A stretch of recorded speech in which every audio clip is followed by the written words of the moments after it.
Mary Williams is from the Lillooet people, far to the north of here. And she has been an educator for many, many years, but she has changed her professional role, where simply somebody paid her, to a non-paid educator role, which is to advocate for her people and for her family. She has not only advocated for her people and her family, she has helped change circumstances for her people by helping to inform people about the situation of the Lillooet and to their neighbors as well. She's traveled all around the world, speaking to other Indigenous peoples as well as other peoples in the world about the situation of her people. Today she is here on this Human Rights Awareness Week to address the issue of the oppression and jailing of Leonard Paul Pierre. Mary Williams, please. We are presenting at about 20 minutes a person, and we're now running a little late. But she's very short, so you're all going to have to look over. Well, actually, I came up here. My husband, John, he was the driver for Rosalie, and I was what you call a tag-along. But because I've been working along with Rosalie and Rudy on this whole issue of the Paul Leonard Pierre, I just will really quickly, and it'll be really short because I'm not prepared really to talk about it. I'll be really, really short. But Paul Pierre is a member of my community, and we call ourselves the Lillooet people. And we're about 25 miles past Whistler, which is the really big ski resort. And in our area, we're always fighting over the roads, like and our mountains, because we're in a very, very narrow valley. And I think it's 2 miles wide at its widest point. And because of the area and its beauty and the whole issue of resorts and economic, ecotourism and things like that, our people are really, in very recent years, being inundated with offers and, we're going to live a good life after because, these guys have come in and they're going to build these resorts and we're going to make lots of money, have lots of work. This is the kind of things that really are presented to our people. And so this one particular road runs through the village. And it was the only piece that was not paved. Now, before anyone could get development permits, that road had to be paved. And so we didn't want it going through our village because it's going right through, where we plant our food, where we gather some of our food, and it's going right through, and we didn't want this development going through there.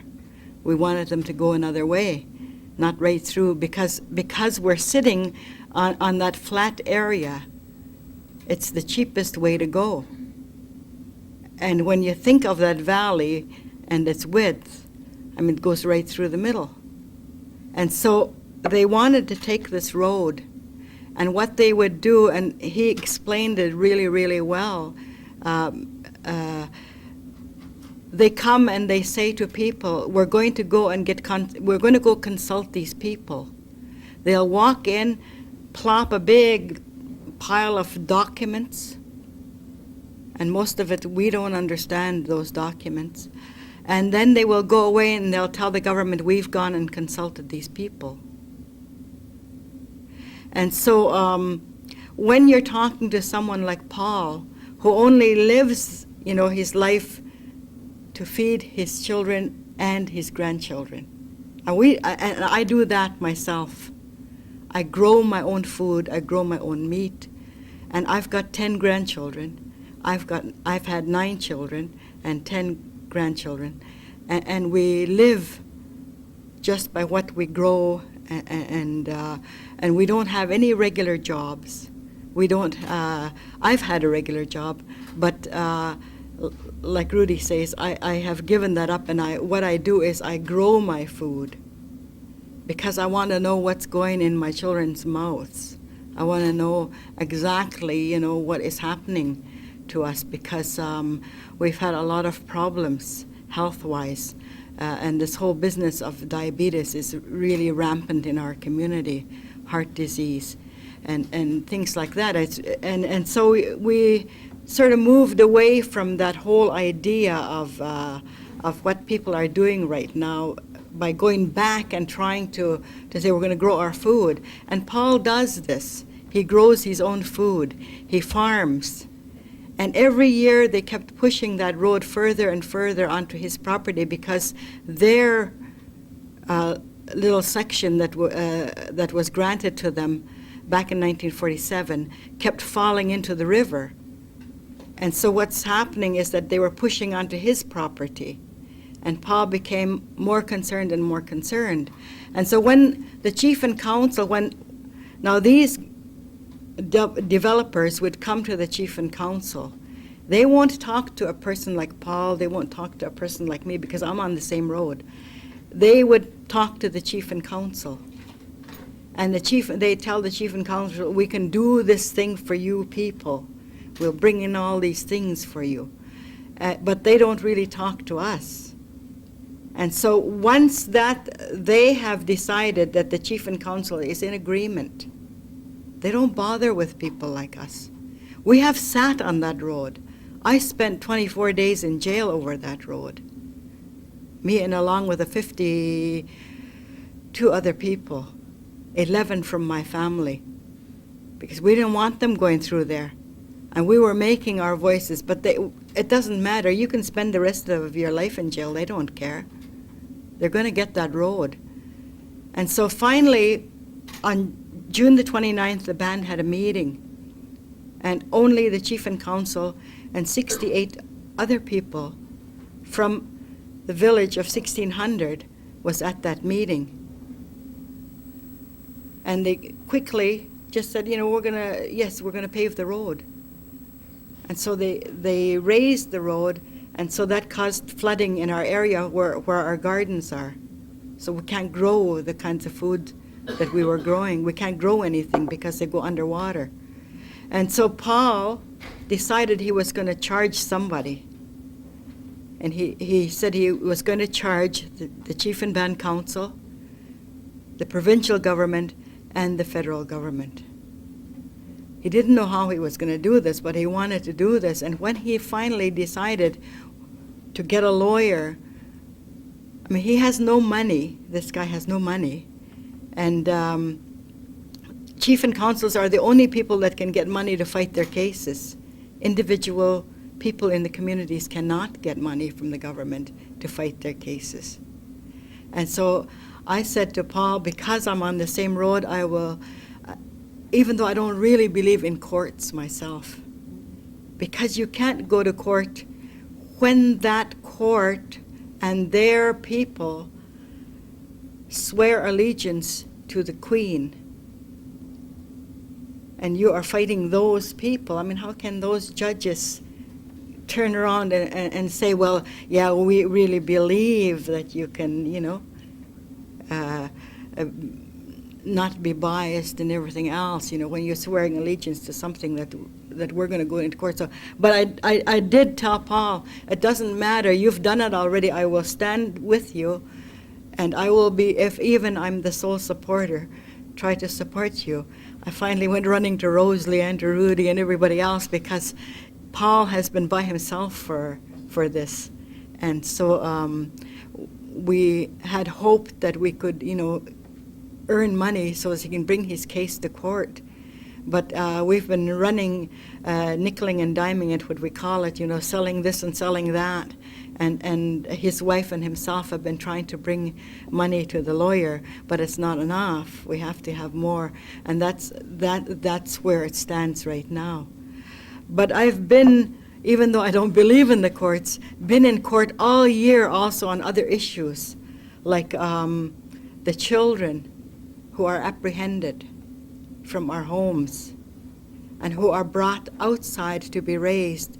And then when they're no longer able to get money from the government for their support, are released out, and some of them find their way back home. They find out. And I have a lot of people who are going to the courts right now. We have run away with children, actually run off into the woods carrying babies and our children because Human Resources is after them. We are doing these kinds of things also. Besides the Paul Pierre case, these are things that we do. Because when our children come back, they don't know who they are. They are given names while they're out there that they don't own those names. They're not registered even with those names. But they grow up with those names. And when they discover that they're reserve members or that they belong to an Indian nation, it is such, I mean, I haven't heard of anything so cruel. Can you imagine taking a child, not adopting him? These children are not adopted. They're just given these names, and they grow up and go through school, go through high school.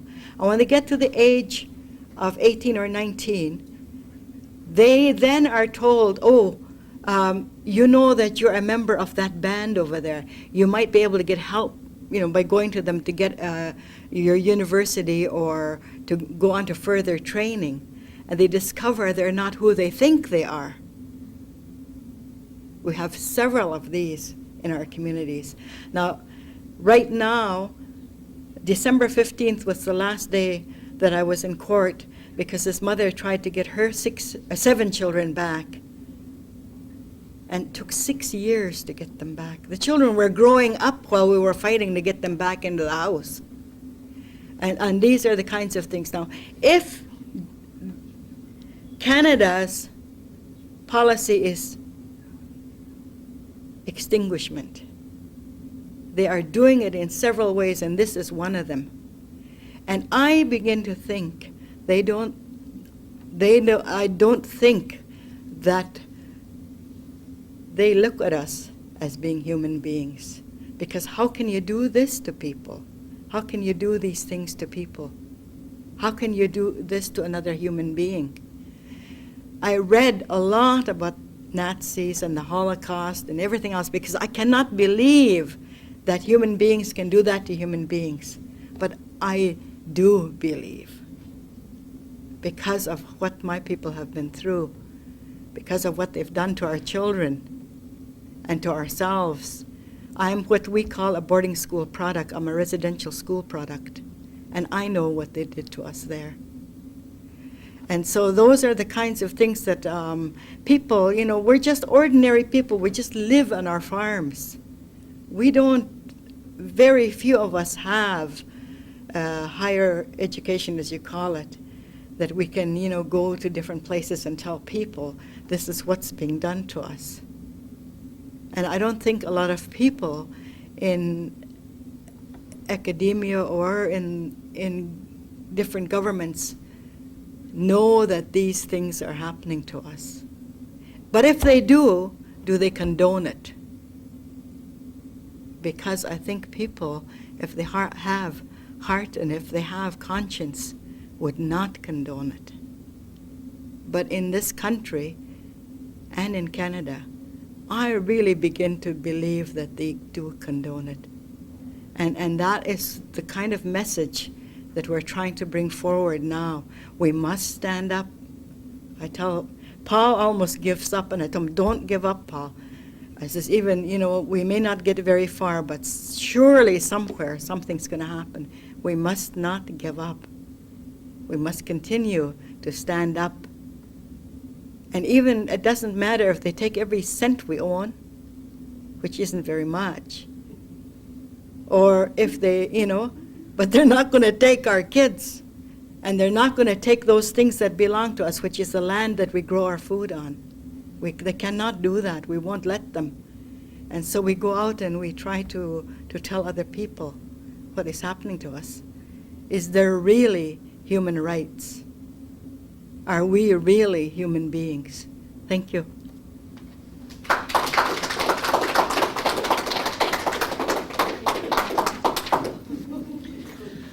You wonder what happens with Mary when she's not prepared. Thank you, Mary. That was very good indeed. Before I call Jean to come up and speak, I want to draw attention to a person whom I know to be a legend, who is a legend in Indian affairs, who was thought and is thought by many people to be from Indian country, born in Indian country, but he wasn't born in Indian country. He just happens to be a major advocate for the rights of Indian people. Sherwin Broadhead, who sits there, is that person. Sherwin is, I'm going to ask Sherwin to come up because, you know, actually, he doesn't expect to do this either. But I want to put him on tape for one thing. But I also want him to speak a little bit about what he's heard. Because one of the things he did when you were talking, Mary, was that he said Lucy Covington, who was a great leader of the Colville people on the east side of the mountains from here, said much the same story 30 years ago about the Colville people, some who are Okanagan people and others are Lakes, other people. And he reminded me, therefore, of the importance of our own memory, that we mustn't forget that this is not just happening now, this is a part of a long train of events that have been going on. And Sherwin is a part of that memory, and I'd like, Sherwin, if you just take a few minutes, just to come up and remember a little bit of that based on what you heard here.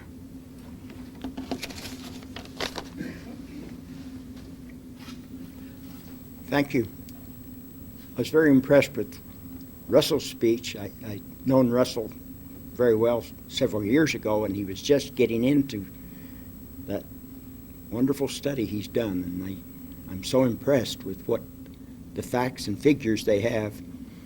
And I'm impressed that perhaps that is our only savior from that kind of industrial complex that we see happening, is someone like Russell, who has carefully studied the issue and how it affects human beings. And I have an inviting faith that people like him can make a difference and will make a difference. I went to work at the Colville Reservation. I became acquainted with Lucy Covington in Washington, D.C., and her many trips to Washington, D.C. to prevent the Colville tribe from being terminated. 3 times the Colville tribe, according to the U.S. Senate, should be terminated. 3 different bills passed the United States Senate terminating and destroying the Colville tribe and the Indianness of the people there. The government was very serious about it. But so was Lucy Covington, and Lucy wasn't alone. There were others behind her, but she was kind of the spearhead. Shirley Palmer, and Mel Tenasket, a lot of people, but Lucy was the spearhead. And like you, like the gentleman you speak of, were determined that further destruction was not going to take place in the Colville tribe. And she was aware of all these people who had lost their children, sometimes through a judge in a legal proceeding, and sometimes they just took them. She was aware of that. So she made this gigantic push, and she was someone who would not be told no. And your statement that they don't think we're human beings really struck a chord with me, because Lucy felt the same way, that when she talked to these people, that they didn't treat her as a human being. I mean, they were somebody else, something else. But she didn't let that rest, and she pushed on it, and eventually won. And won not only for the Colville tribe, but I think pretty much laid to rest the whole termination bugaboo that had so destroyed Indian communities and Indian tribes in this country. And it was a very heroic thing, I think. And further, this idea of the children.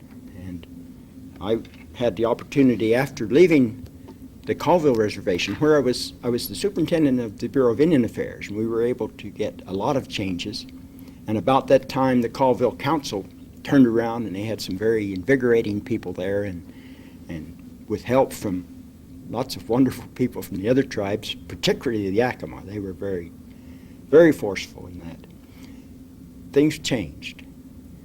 And I didn't want to become just another superintendent on an Indian reservation. So I took an opportunity to go back and work for Senator James Aberest, who was a senator from South Dakota who'd been raised on the Rosebud Sioux Indian Reservation and saw the many problems that the government had created for Indians. And we were able to do some pretty interesting things.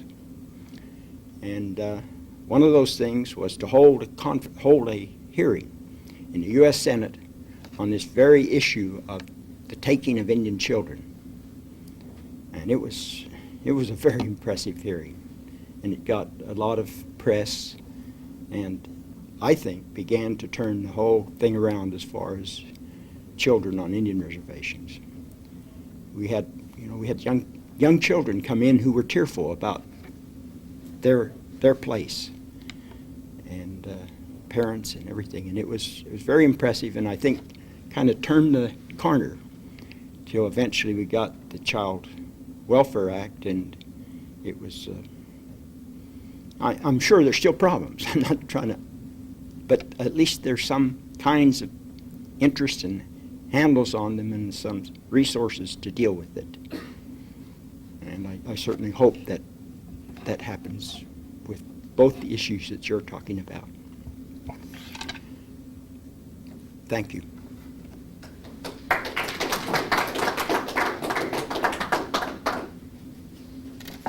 One of the beautiful things about Indian country, whether it's in this part of the world or it's in Canada or it's South America, or, well, as George used to say, all the people in the world who understood the land were Indian people. And so he would say even people in Africa were Indians, and the Samis in Scandinavia were Indians. But one of the wonderful things is that they are great ad-libbers. Life is not scripted, life is lived. And Sherwin demonstrates that, as does Mary and Rosalie and Russell. You notice not everybody's sitting here reading off of a piece of paper to tell you what they think. They're telling you what their brain has been working on. And that's how thinking is supposed to work. John Williams is also, in his own right, a major and important leader among the Lillooet, but also among Indian people throughout Canada and North America. His comments, his actions, his decisions have affected governments, have affected policemen, have affected industry in the decisions that they've made as they relate to whether or not they're going to confiscate and take resources from Lillooet country. He's done this as a humble man, and you'll discover that throughout Indian country, humility is the first rule. His humility has always struck me as one of the greatest powers that he expresses. His speech, his comments are aimed today at the question, where is the red man's space in the world community? He's taken a big, big subject, and it's his, I think, more than capable of dealing with it. John, will you join me, please? Thank you. Thank you. I'm glad to be here. I was just a driver. Now I'm a speaker. But I've always wondered, where is the red man's space in the world community? And I've worked on that I thought about it and pondered over it and tried to study, like when we look at our human rights, all of our human rights are being violated. And we look at our territory, our nation, Lillooet. We're non-treaty. We've never signed a treaty with any government. We've never been conquered. And we have never consented to give our land to anyone. So that's where that idea of where is the red man's space in the world community. when we look at the world community, we don't have a voice in there. Even in what you call Canada, we have no voice. And so we looked at this from all different directions, and we started to, well, what could we do about this? So we said, well, maybe we could do it with our grandchildren. We won't register them as Canadians. We won't register them as Mount Currie Indians, status Indians. What we want is to have our own registry as Lillooets in our own nation of Lillooet. So that's what we did, and that's what we're working on. We're trying to put oral tradition to writing so that we could prove that we do have a space. But when we started to look at international law, we had no dealings. We had no involvement in international law. So therefore, international law doesn't apply to us as we look at it. If international law is going to have any effect, we have to consent. We have to have the right to say what international law is. And they always talk about the rule of law. If they're talking about the rule of law, we had no hand in making the rule of law. So therefore, it doesn't apply to us. We have to have some connection with it to say that we agree with the rule of law. To this date, we haven't, but they have been applying all the laws in Canada where we're from, that they call Canada, and they have been applying all of these laws that are foreign to us and say that we have to abide by them. But when we look at it, we've never been conquered. We've never consented to any of this. So like in British Columbia, what you call British Columbia, there's maybe 190 some odd different bands that are there, and maybe about half of them are in the process of making treaties with Canada or with the province. But when we look in a dictionary and we look at what treaty is, it doesn't seem to match. The treaty is supposed to be with nation to nation. And so we didn't get involved in the treaty making process. What we're saying is that we want our own nation. And why can't we have it? We've had it before. We've always had it, or we still have it today. That's the way we look at it. And at what point in time did we lose that? So we started to read Stephen Newcomb's book, Review of the Law and Social Change,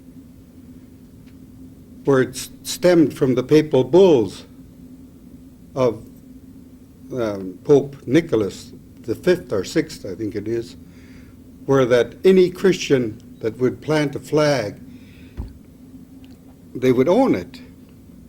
So that's where our rights and our nations disappeared. And that papal bull was written before they even left Europe to come over to the New World. So that's the dilemma that we're in, and still trying to fight it and to sort of get our recognition that we're human beings in this world, and that what you call British Columbia or Mount Currie, that is our space. That is that is our own nation. And what makes it so difficult is that there's nobody in the world that's listening or making any attempts to recognize it. And we've been fighting this for all of our lives. And our people maybe in 1912, they written a declaration stating that all the lands in the Lillooet was theirs and they're not going to give up 1 inch of it. And then in 1980, Canada brought their constitution home. So we reaffirmed our declaration and had it signed all over again, stating the same thing, that we're reaffirming that all of our lands are ours and we're not going to give it up to anyone. And that's our big fight. And that seems to be where we're at right now. But like when you talk about this is the decade for Indigenous people going on its 7th year, or this is the week of the Indigenous people, why is it that we're still in this dilemma? When we own the land, we've never given it up, we've never been conquered, and we're still treated as if we're not human, or that we don't have land that is ours, and we don't want to give it up. And that seems to be our biggest fight in saying, well, we're still going to fight on that. And I know that, like, we have to create our own citizenship papers and our own registration and all of these things to prove that we do own it, and we're not going to give it up. Thank you.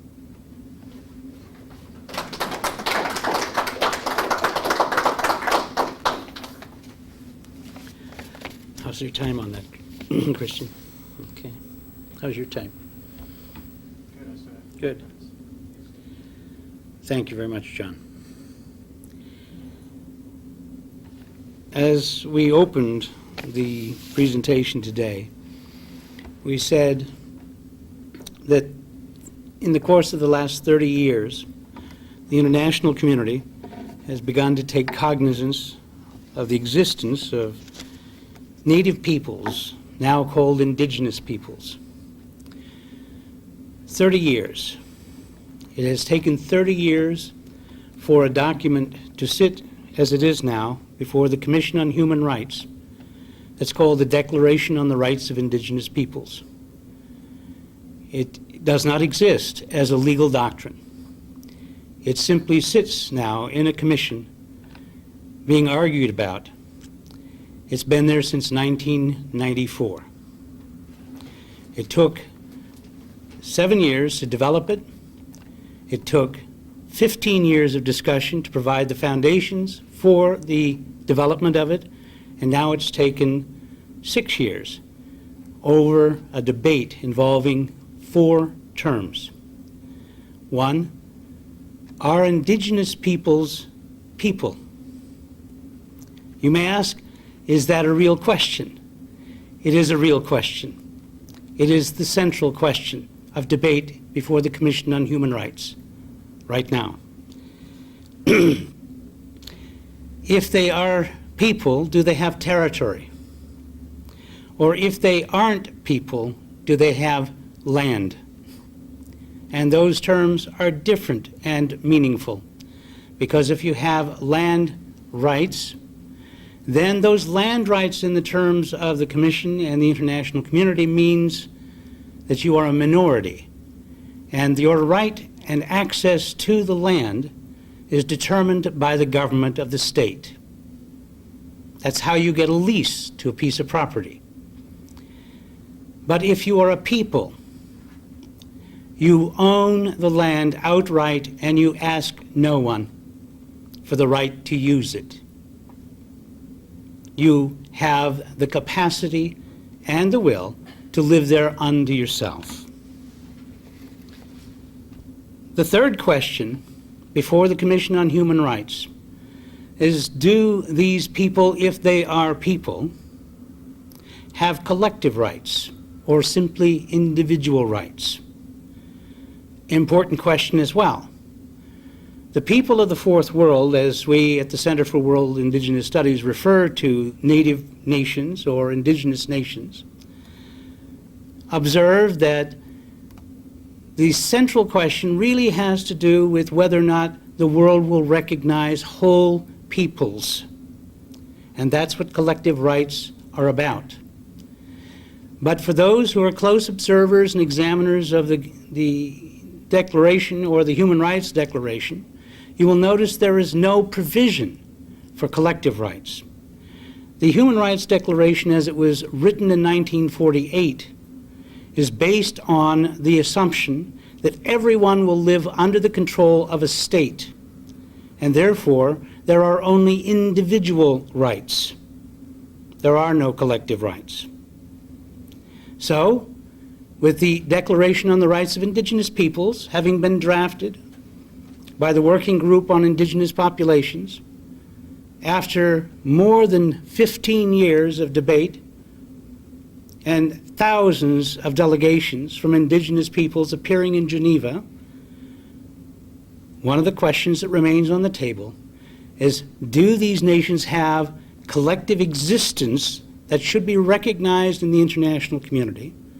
Or are they really made up of individuals who just have their rights guaranteed by the state and that they are not nations at all? And the final question before the United Nations Commission on Human Rights is, do these people, if they are humans, have the right to freely determine their social, economic, and political future without external interference? Because, as you see, that is the definition of self-determination. Do they have the right of self-determination? If they do, we would argue, then they must be a people, because only peoples have the free right of self-determination under international law. And if they are peoples, we would argue, they have territories. And if they have territories, we would argue, they have collective rights. Therefore, indigenous peoples constitute nations with independent identities, distinct political identities. And they are therefore unique entities in the world, sitting next to states, not under states. So you might say, will this debate come to an end? It's going on now 6 years in the Commission on Human Rights. It's been going on since 1982 in the Working Group on Indigenous Populations in Geneva, and even before that, it was in the Economic and Social Council, a study that was being conducted from 1973 up until 1983 called the COBO study, which was to examine the situation of indigenous peoples as authorized by the Economic and Social Council.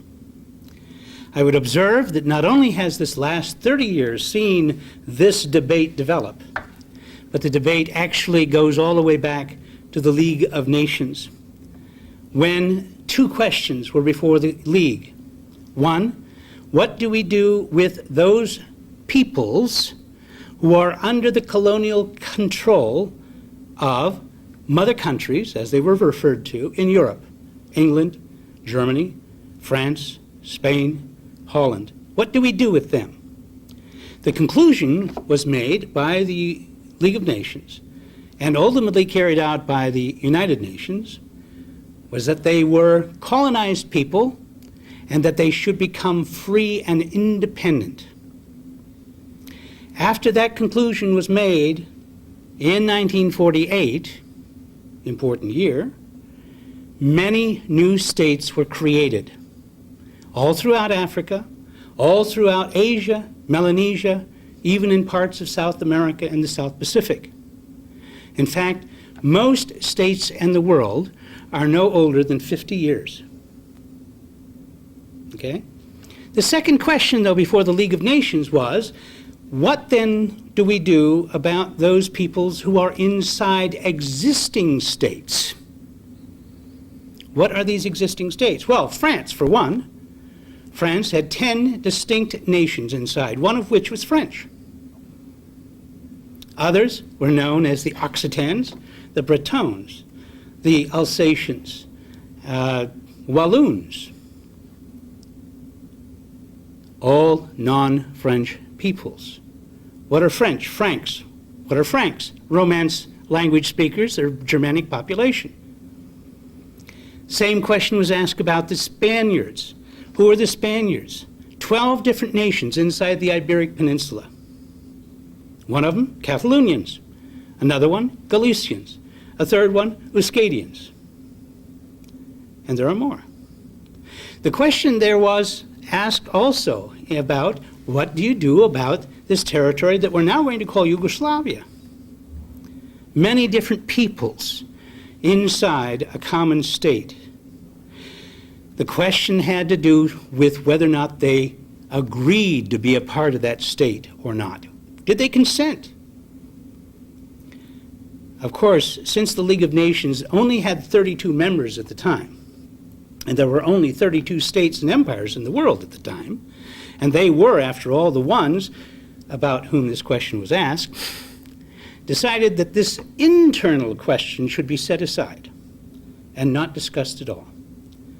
So the first question about colonization of distant territories was asked and addressed. Beginning in 1948, they began to break up whole areas and recognize peoples as states. But the question that is now sitting before the Commission on Human Rights is the very self-same question that was before the League of Nations in 1918. What do we do about these peoples inside existing states who don't necessarily want to be in those existing states? That's why there is so much tension.